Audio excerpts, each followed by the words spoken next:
نبی پاک صلی اللہ تعالی علیہ وسلم نے ارشاد فرمایا، اللہ تعالیٰ اس شخص پر رحم نہیں فرماتا ہے جو لوگوں پر رحم نہیں کرتا ہے۔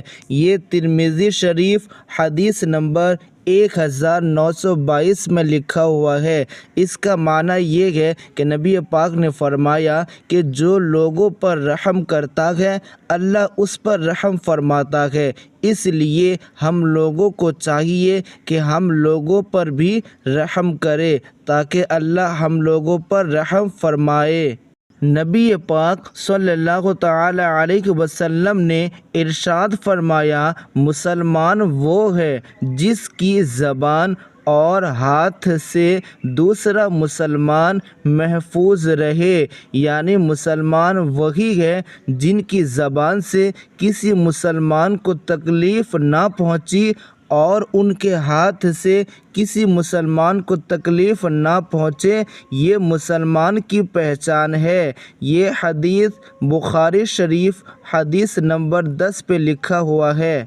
نبی پاک صلی اللہ تعالی علیہ وسلم نے ارشاد فرمایا، اگر لوگ تمہارے ساتھ اچھائی کرے تو تم بھی اچھائی کرو، لیکن اگر وہ ظلم کرے تو تم ظلم نہ کرو، یعنی اگر کوئی آپ سے بھلائی کرتے ہیں تو آپ بھی بھلائی کریں، لیکن اگر وہ برائی کرے تو آپ ان کے لیے برا نہ سوچیں، برا نہ کریں۔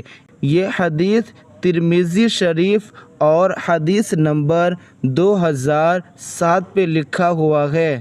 نبی پاک صلی اللہ تعالی علیہ وسلم نے ارشاد فرمایا، مومن کو جو بھی تکلیف پہنچتی ہے اللہ تعالیٰ اس کی وجہ سے اس کے گناہ کو مٹا دیتا ہے، یعنی اگر آپ کو تکلیف پہنچے، کوئی مصیبت پریشانی ہو تو آپ یہ سمجھیں کہ اللہ اس کی وجہ سے ہماری گناہوں کو معاف فرمائے گا۔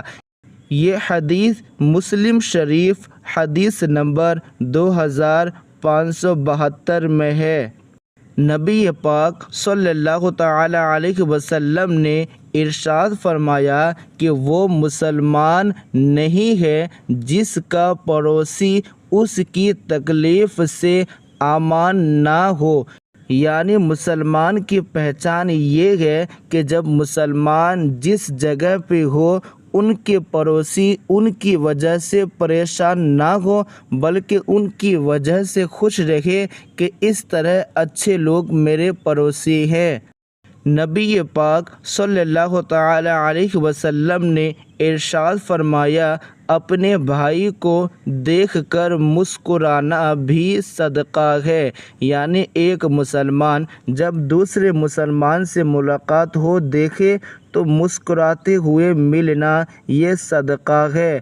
نبی پاک صلی اللہ تعالی علیہ وسلم نے ارشاد فرمایا، بے شک اللہ کے نزدیک لوگوں میں زیادہ بہتر وہ ہے جو پہلے سلام کرے، یعنی آپ اس کا انتظار نہ کریں کہ سامنے والا آپ کو سلام کرے، بلکہ نبی پاک نے فرمایا اللہ کے نزدیک وہ بہتر انسان ہے جو پہلے ہی سلام کر دے۔ یہ ابو داؤد کی حدیث ہے، حدیث نمبر 5197۔